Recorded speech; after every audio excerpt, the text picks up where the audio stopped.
Hey, are you done with work already? I am. What about dinner? Any ideas? Oh, sorry, Veronica. I've got overtime today after all. I'm gonna have to skip dinner at home again tonight. Oh, I see. Is work that busy lately? It seems like your overtime has been increasing recently, hasn't it? Yeah, it's the busy season, so there's really no way around it, you know? By the way, where's Kevin? Has he gone to bed already? No, he's still up. He's getting sleepy, though. He was trying to stay awake because he wanted to talk to his dad tonight. He was really putting in an effort for it. Oh, I'm getting home late, so go ahead and put him to bed. No need to keep him waiting up. Yeah, I'll do that. But this weekend you're off work, right? Yeah, just a regular weekend off, thankfully. But actually, on Saturday, I've got plans to go golfing with some of the new guys from work. So I'll only be free to spend time at home on Sunday. What? Golf? But didn't we say we go out on Saturday to pick up a birthday present for Kevin? Don't tell me you forgot about that plan. Oh, was his birthday next week? Wow, I can't believe he's already going to be in 3rd grade. He's grown up so fast, hasn't he? Exactly. And now that both you and I are getting busier with work, we had to start sending him to after-school care, remember? And that's why we agreed to get him a kid's smartphone, so he'd have a way to stay in touch with us. Oh, right. Sorry about that. It totally slipped my mind. But, you know, if it's just to buy a phone, you and Kevin can go without me, right? It's not like I really need to be there for that. That's not it. You wanted to be there so you could make sure everything was good with the cost and features. Those were the things you said you wanted to check out yourself. And Kevin, too. He's been excited about getting to go out with his dad for the first time in a while.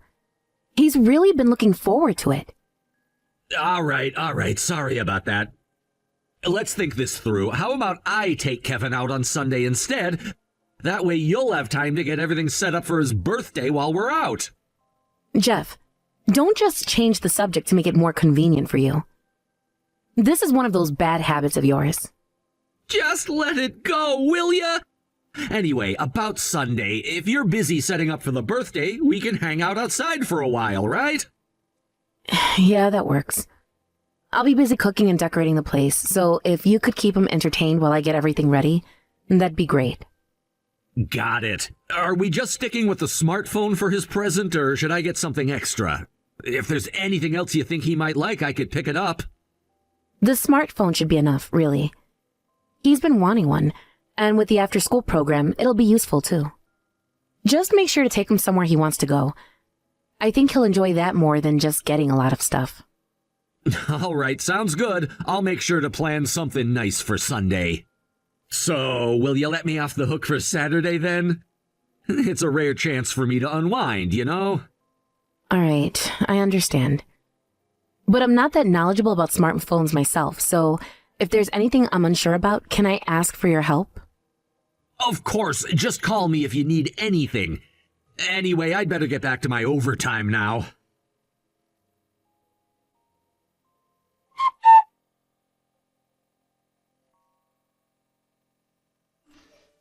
Hey, is this a good time to talk?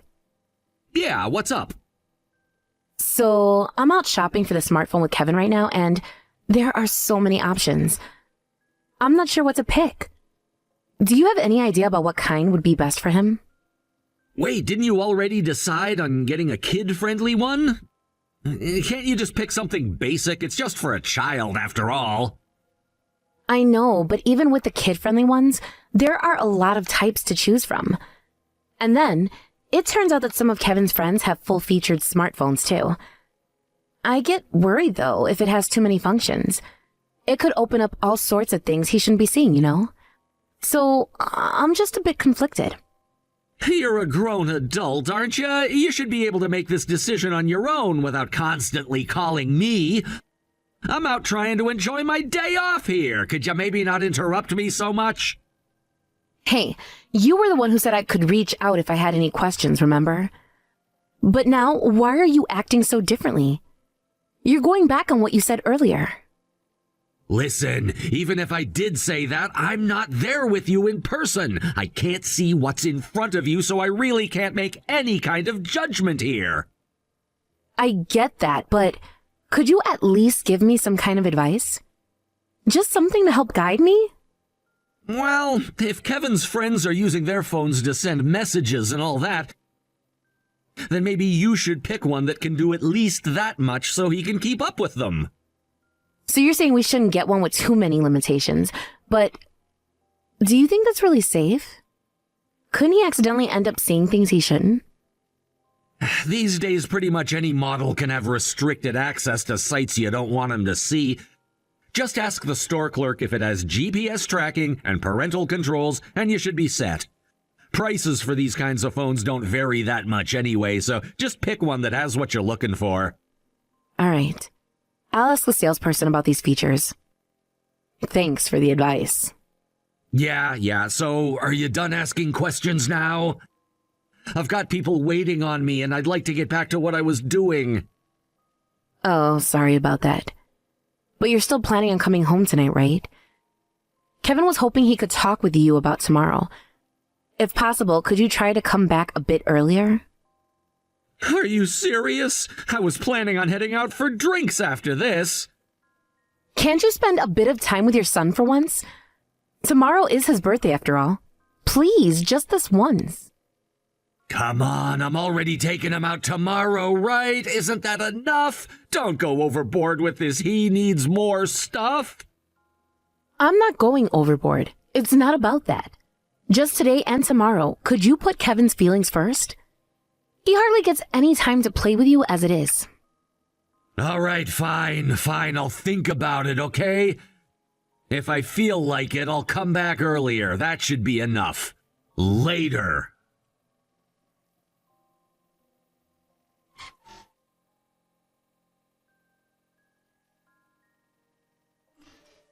Hey, how's it going over there? Is Kevin having a good time? Yeah, he seems to be having a lot of fun. Oh, and I see you already gave him the smartphone we bought yesterday. He was so excited showing it off to me first thing this morning. Yeah, well, we did go pick it out together, and he wouldn't hear of waiting to get it until today. Even last night, he kept holding on to it even when it was time to go to bed. He must have been thrilled. Is that so? It sounds like he's really been looking forward to using it. Though I noticed he doesn't quite seem to know how to use all the features yet. Didn't you show him the basics? He wouldn't let me. He was so set on having his dad be the one to teach him how to use it. Honestly, he even stayed up late last night waiting for you. But you didn't get back until the middle of the night, and you were, let's just say, pretty tipsy. Yeah, I apologized for that, didn't I? And besides, I'm out here spending the whole day with him now. Can we maybe lay off the nagging for once? All right. Fair enough. Anyway, where are you two now? Are you at the park he said he wanted to go to? We were at the park earlier, but he got bored pretty quickly. We're at the arcade now. You know that big department store near the station? There's a game center inside it. Oh, that place. I remember he mentioned wanting to go there before. That area's a bit concerning though, isn't it? There are all those hotels just off the side streets nearby. I've been telling him he shouldn't go there alone. You're right, it's not the most kid-friendly part of town, but since he's with me, there's nothing to worry about. I'm driving, so we're just here for the games and not wandering around. Yeah, I know. I'm just glad he's enjoying himself with you. He's definitely having a blast. But enough about that. How's everything going on your end? Are you managing to get everything ready? Yep, we're all set here. Your mom and dad said they'll be here around early evening, so if you guys get back by then, we'll be ready to start. I plan to bring him back around 5, so we'll make it. In the meantime, let the old folks keep you company. Got it. Thanks for spending this time with Kevin. It really means a lot to him. I'll see you guys soon. And until then, just keep having fun.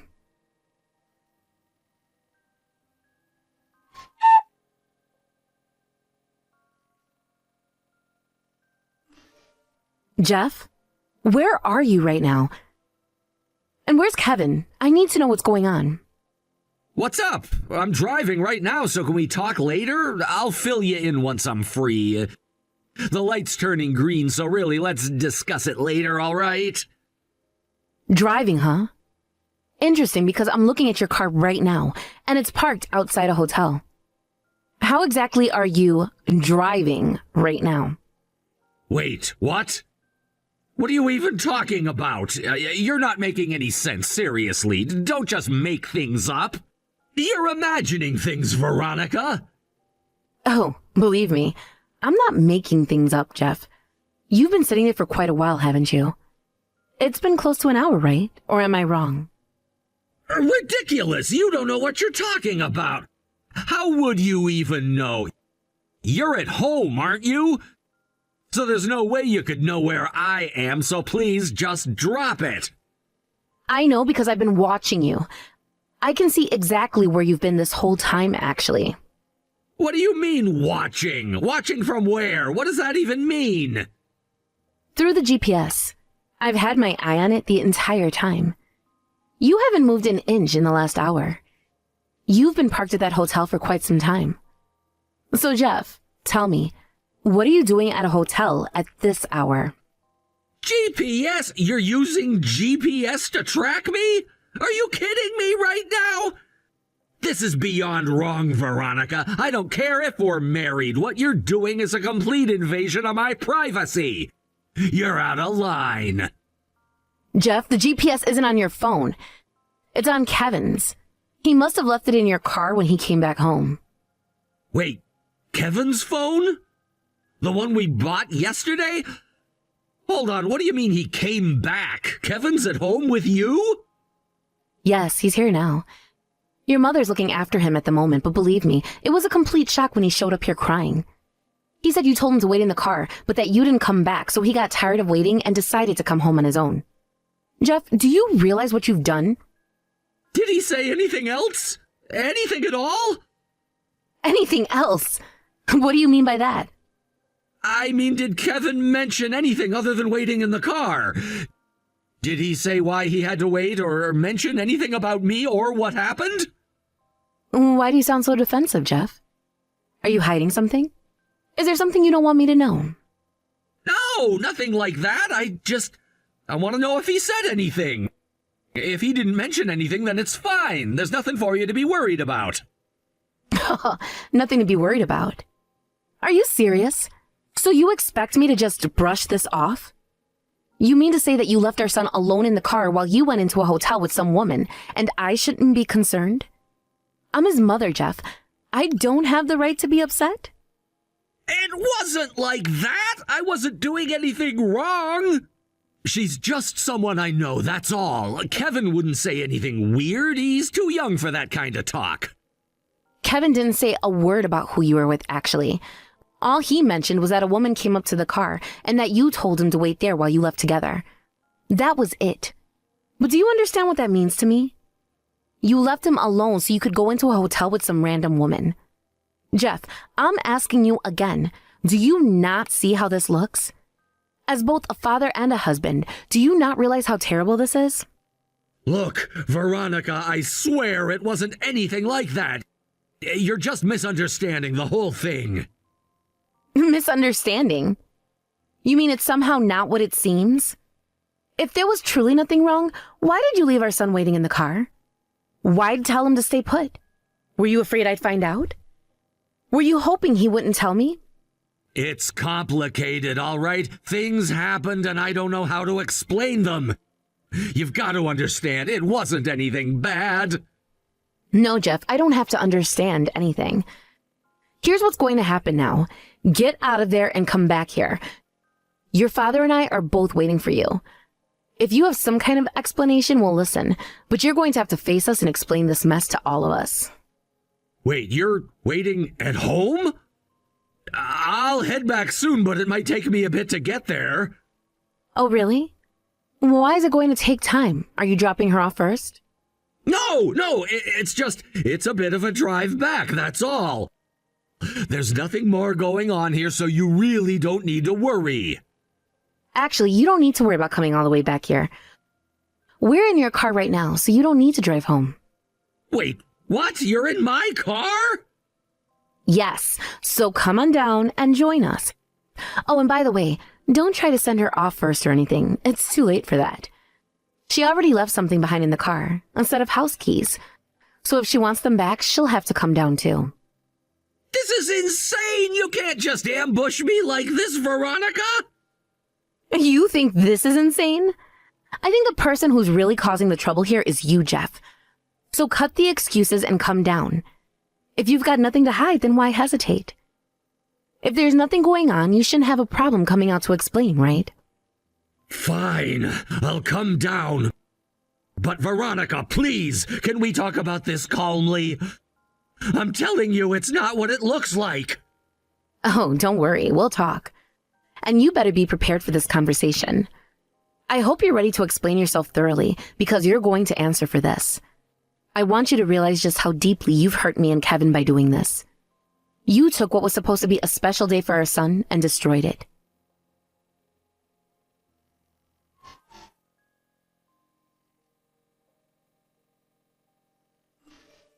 After that, Jeff finally came to his senses and walked to the car with his mistress. Naturally, in a situation like this, there was no way he could come up with any excuses that would be accepted. He was met with the intense rage of my father-in-law and me, leading to a confrontation where he ultimately confessed to the affair. Not only had he and his mistress neglected their responsibilities as parents by prioritizing their illicit relationship, but they also ruined what was supposed to be a joyous birthday celebration for our son Kevin.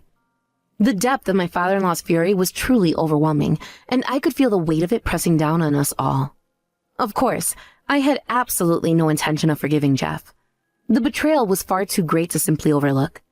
It was clear to me that I needed to move forward, and thus I made the difficult decision to proceed with a divorce from Jeff. In the wake of this decision, I also resolved to file for compensation from both Jeff and his mistress for the emotional distress and chaos they had caused in my life. The thought of seeking justice was empowering, and I knew that taking this step was crucial for my own healing. After finalizing the divorce, I felt a deep sense of urgency to ensure that this birthday would not become a painful memory for Kevin. I wanted to shield him from any lingering effects of his father's betrayal. Therefore, I arranged for a gathering to celebrate his birthday with my in-laws and my own parents. We all came together to honor Kevin's special day, determined to create an atmosphere of joy and love, in stark contrast to the recent turmoil. While I knew that simply coming together couldn't fully heal Kevin's wounded spirit, it felt far better than doing nothing at all. The love and support surrounding him during the celebration would hopefully provide him with some comfort and joy. As we prepared for the birthday festivities, I found myself experiencing a whirlwind of emotions. The weight of the betrayal still hung heavily on my heart, but I was resolved to put on a brave face for Kevin. His happiness meant everything to me, and I was determined to give him a day filled with joy. As we decorated the house with balloons, streamers, and colorful decorations, I tried to push aside my own feelings of hurt. I wanted this day to be all about Kevin and to help him forget, even if just for a moment, about the chaos that had invaded our lives. On the day of the celebration, my parents arrived first, bringing with them a beautifully decorated cake adorned with colorful icing and candles. The sight of it made Kevin's eyes light up, and for a brief moment, I felt a sense of relief wash over me. Seeing his smile was worth all the effort, and I knew that this was a significant moment for him. The arrival of my in-laws, however, was a bit more complicated. Although we all had the same goal, to ensure that Kevin felt loved and celebrated, there was an unspoken tension in the air. I could see it in my father-in-law's expression. He was still processing his anger towards Jeff, and rightfully so. Yet, we managed to put our differences aside for the sake of the celebration. As we gathered around to sing happy birthday to Kevin, I felt a swell of emotions. I was filled with pride for my son, and immensely grateful for the support of my family, even as I reflected on the painful situation that had unfolded just days before. When Kevin blew out the candles, his face beamed with pure joy, and I couldn't help but feel a rush of happiness. It was a moment I wanted to hold on to, a fleeting glimpse of innocence and happiness that reminded me why we were there. We shared stories, laughter, and even a few tears as we reminisced about happy memories. I wanted to create an environment where Kevin could feel cherished and adored. Despite everything that had happened, It was essential for him to know that he was not alone. He was surrounded by family who cared deeply for him. As the day progressed, I realized how crucial it was for Kevin to have these moments of joy. I wanted to protect him from the shadows of our recent past and ensure that he could build a future filled with happiness and love. After we finished the cake, we played games and enjoyed each other's company, letting the laughter echo through the house. Kevin seemed to forget, even if just for a moment, about the turmoil surrounding his family. I noticed that my father-in-law's demeanor began to soften. I could sense that he was starting to reconcile his anger towards Jeff, at least temporarily. This was a victory in itself. I could see the love he had for his grandson shining through the cracks of his frustration. Later, as I watched Kevin unwrap his gifts, I felt a bittersweet ache in my heart. Each present was a symbol of the love and support that surrounded him, but it also served as a reminder of what was lost, what could have been a normal birthday celebration without the cloud of betrayal hanging over us. In that moment, I made a silent vow to myself. I would not allow the past to define Kevin's future. I was committed to ensuring that he had a bright future filled with happy memories. As the party came to an end, I gathered everyone for a group photo, hoping to capture this moment of happiness amidst the chaos. We all smiled, and in that snapshot, I saw the strength of family bonds overcoming the recent turmoil. I wanted Kevin to look back on this day and see the love that surrounded him, despite the difficulties we were facing. I hoped that as Kevin grew older, he would remember this day not for the pain surrounding his parents' divorce, but for the overwhelming love of his family that enveloped him. It was a small victory, but one I had cherished deeply. I understood that the journey ahead would be challenging, but for Kevin's sake, I was ready to face it all head on. I wanted to create a legacy of love and resilience for him. In the years to come, I hoped that I could erase the negative memories of his past and replace them with joy and warmth. As I tucked Kevin into bed that night, I promised him that no matter what happened with Jeff, he would always have a loving family around him. Together, we would navigate the challenges and celebrate the victories, always remembering to cherish the moments that truly mattered. And as I turned off the light, I felt a renewed sense of hope. I knew that I had the strength to turn the situation around, not just for me, but for Kevin as well. With every passing birthday, I was determined to create a new chapter in our lives, one filled with happiness and love that would eventually overshadow the darkness we had faced. As I reflected on the day's events, I felt a sense of peace settling in my heart. I knew that it would take time to heal, but I was confident that we would emerge stronger together. In the days that followed, I would continue to focus on building positive memories with Kevin, ensuring that his childhood would be filled with love, laughter, and the knowledge that he was cherished beyond measure. The road ahead might be tough, but with every birthday we celebrated together, I knew we would be crafting a beautiful tapestry of love and resilience that would ultimately